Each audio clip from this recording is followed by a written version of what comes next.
Salut les Fremen, alors comment ça va? Fraîchement je suppose.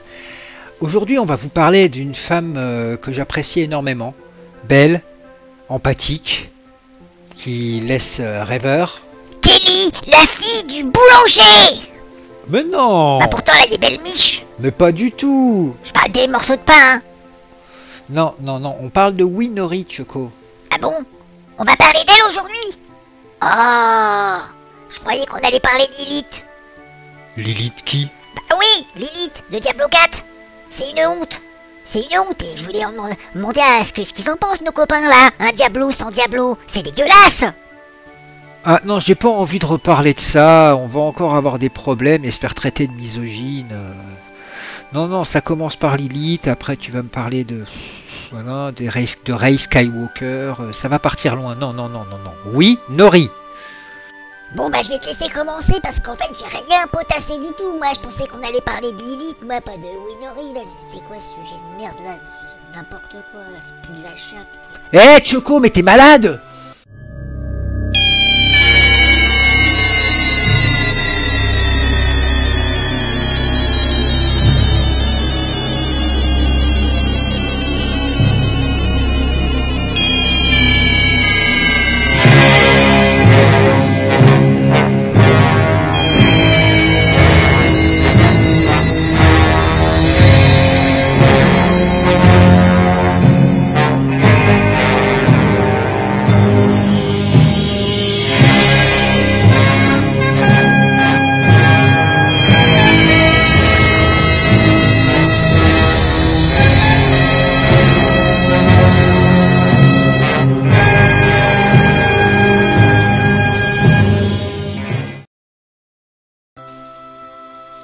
Winori. C'est donc cette jeune fille apparaît dans le roman, excusez-moi, l'empereur dieu de Dune. Eh bien, cette jeune fille est une Ixienne. Alors en fait, ce qui est amusant, c'est que c'est la première fois que on voit physiquement quelqu'un de X dans les romans de Frank Herbert. Avant, ils étaient simplement mentionnés. Les Ixiens, voilà, qui étaient connus pour leur technologie et ce genre de choses. Donc la jeune Winori vient de X, mais elle n'est pas née sur la planète X. Elle est née sur une base camouflée, une non-base, une base occultée en quelque sorte, que Leto, avec ses pouvoirs de prescience, ne peut pas voir. Il faut savoir que nous sommes à cette époque sous le joug de Leto II Atréide. Il est devenu l'empereur de l'univers connu et il est surnommé le tyran. À tort ou à raison, ça je ferai une vidéo sur lui pour en parler plus longuement. Mais disons qu'à l'instant, au moment de l'histoire, Leto est un tyran. Et Leto, il a déjà fait pas mal de... Enfin, quelques réformes, on va dire. Pas mal de réformes dans la gestion de l'univers, comme par exemple chacun chez soi. Voilà. Maintenant, à moins d'une invitation spéciale, ce genre de choses, non. Les gens restent sur leur planète. Ça évite les guerres comme ça. Bon, après, ils peuvent se faire la guerre entre eux, mais en général, ils évitent aussi. La planète Arrakis, sur laquelle il règne aussi, là où il demeure, n'est plus la Dune d'il y a 3500 ans. La planète a des vastes forêts, des plaines, des rivières, des canyons, des lacs. Voilà. Elle n'est plus surnommée Dune, mais tout simplement Arrakis. J'ai failli faire l'erreur justement, j'ai bien vérifié et je voulais l'appeler Rakis. Non, mais elle ne sera appelée Rakis que beaucoup plus tard. Et ta oui machin là, c'est elle qui a creusé les canyons, hein, qui a planté les arbres peut-être? Non mais ce serait bien que tu en parles de la fille quand même là, à moins que tu fasses une vidéo sur Greta Thunberg, parce que pour l'instant tu nous parles écologie, on s'en fout. Laisse-moi planter le décor d'abord là, oh. T'as même pas lu le texte alors vas-y, lis tes notes, m'emmerde pas.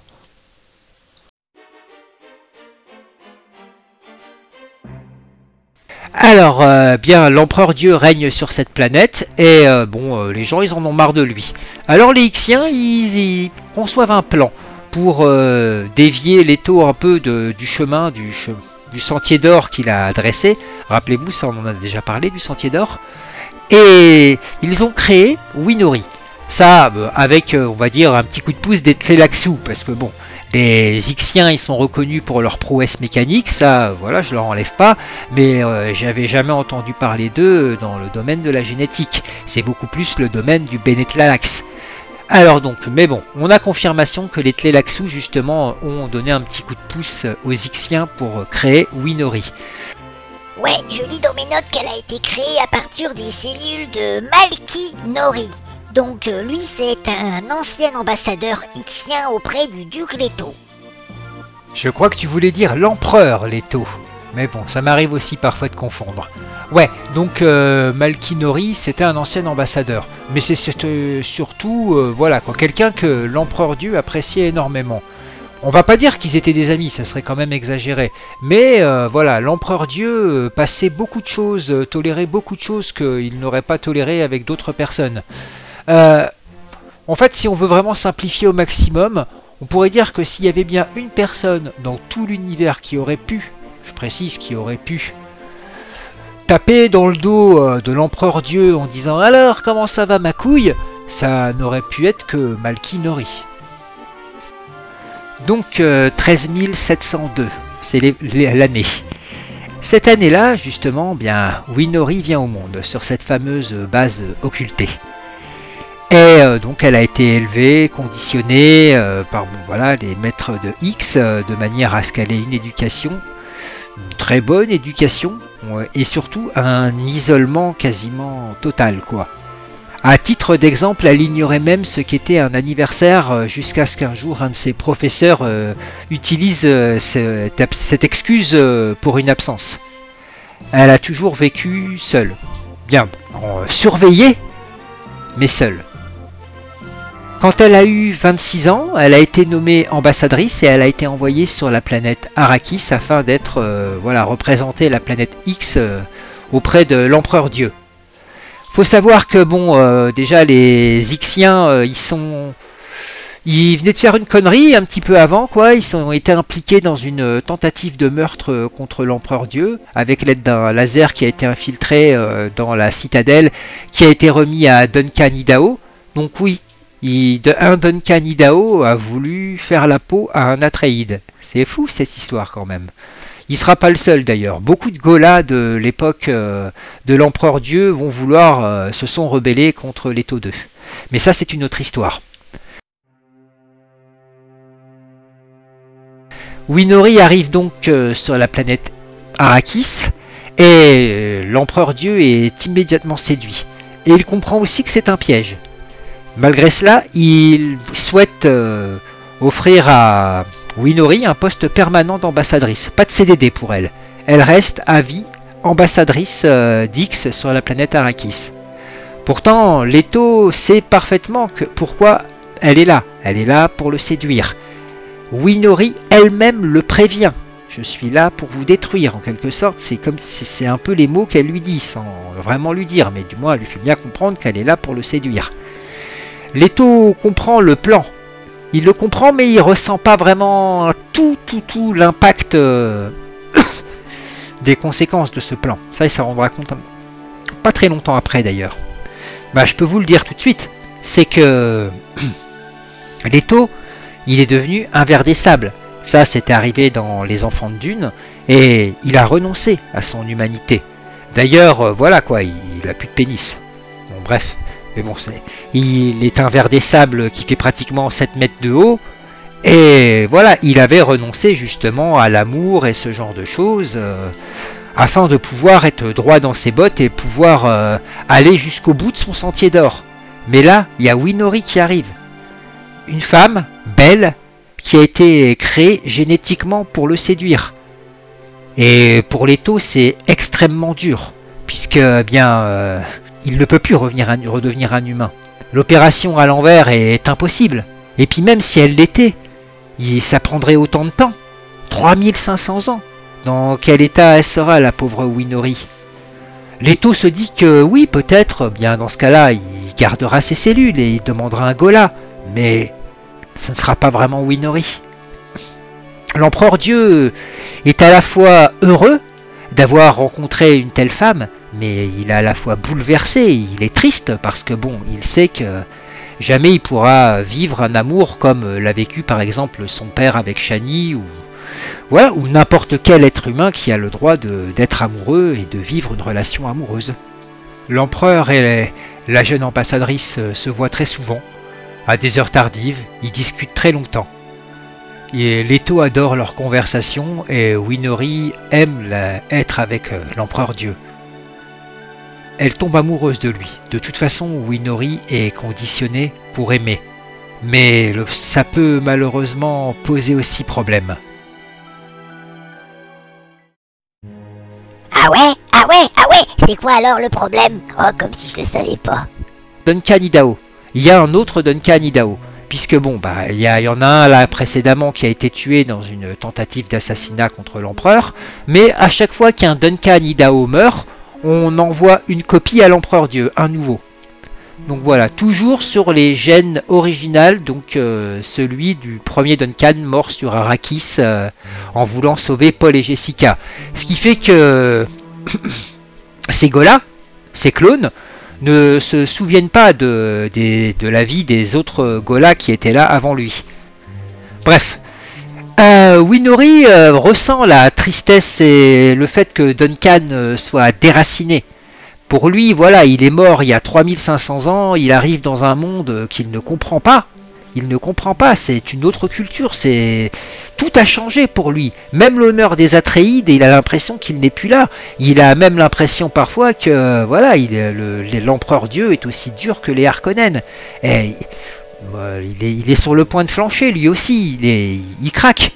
Winori, elle est tellement empathique qu'elle va coucher avec lui, histoire de le calmer. Bon, elle va ressentir un petit peu quelque chose aussi pour lui, mais Winori et Duncan Idaho vont devenir amants. Je sais pas si vous vous rendez compte de la trahison, quoi. C'est quelque chose. L'empereur Dieu finit par l'apprendre, donc ne pouvant se résoudre à tuer Duncan, je sais pas, apparemment celui-là il aurait de l'importance, il préfère l'exiler. Donc il est envoyé sur une autre base et il annonce d'ailleurs qu'il y aura ses fiançailles avec Winori. Il a discuté avec elle, ils ont mis les choses au point. Si Winori a besoin de sexe, si Winori a besoin d'un amant, eh bien Leto peut le comprendre, mais il préfère que ce soit lui qui choisisse l'amant. C'est bizarre, hein? Et comment il aurait fait? Il aurait mis une annonce dans le journal? Oui, cherche homme viril pourrant bourrer ma femme à ma place. Mais Choco, mais non, pas du tout, ça s'est pas passé comme ça. Il avait déjà pensé à, par exemple, son majordome, Moneo. Moneo Atréide, qui est justement aussi un descendant Atréide, mais qui est le majordome, voilà quoi. Et tu crois qu'il aurait regardé? Mais non, mais Choco, c'est pas le sujet là. Oh, lis tes notes. Eh ben justement, dans mes notes, ils expliquent pourquoi l'empereur Dieu il tue pas Duncan. C'est parce que Leto, il souhaite que Duncan il s'accouple avec Siona Atréide, la fille de Moneo.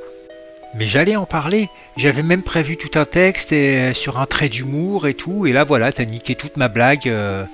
Oui, donc Duncan Idaho donc, est envoyé à Tuono.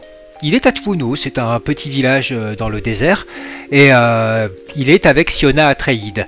Leto, il a bon espoir que ces deux-là s'accouplent, ça a une importance vitale pour son plan, pour son sentier d'or apparemment, mais je peux pas vous en dire plus. Pour ça, soit vous lisez le roman L'Empereur Dieu de Dune, soit vous attendez que je fasse une vidéo sur Siona ou alors sur Leto 2.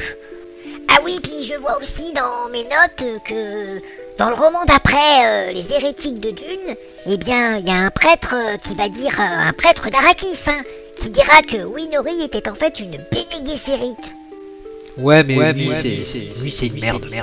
Faut pas croire ce qu'il raconte. Attends, je rêve ou t'as utilisé la voix sur moi? T'as rêvé. Duncan, donc lui, il est dans le village de Tuono avec Siona Atréide, une femme nommée Naila, qui est à la fois une espionne mais qui est obligée par une promesse solennelle à obéir à tous les ordres de Siona. C'est aussi la présence des Fremen, mais bon, c'est des Fremen de musée, ce sont plus des gens qui ont pris l'habitude de singer les coutumes que de réellement vivre comme des vrais Fremen, mais ça c'est encore une autre histoire. Et donc Duncan organise la résistance et ils apprennent que pour le mariage donc de l'empereur Dieu avec l'ambassadrice Winori, le char royal allait passer sur le grand pont qui surplombe le fleuve Idaho, et qu'ils rejoindront ensuite la ville de Tuono, là où aura lieu le mariage. Donc Duncan déjà il est dégoûté. Winori elle va épouser ce gros dégueulasse de Jabba the Hutt. Bon, je pense pas qu'il ait dit Jabba the Hutt, mais bon voilà quoi.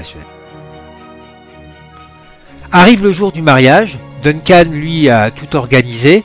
Il est placé pas très loin, ainsi que Siona et Naila.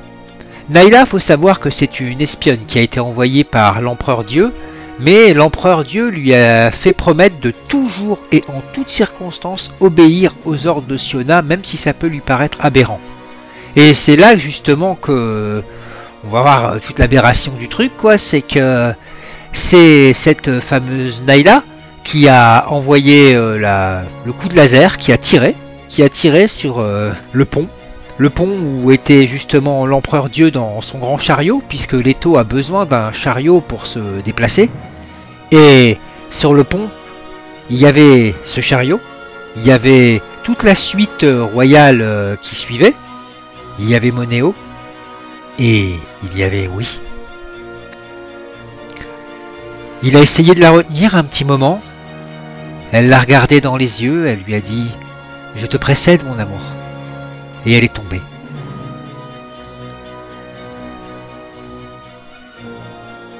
Je marque un temps de silence là parce que même moi à chaque fois c'est... Enfin bon bref, ça me touche toujours quoi.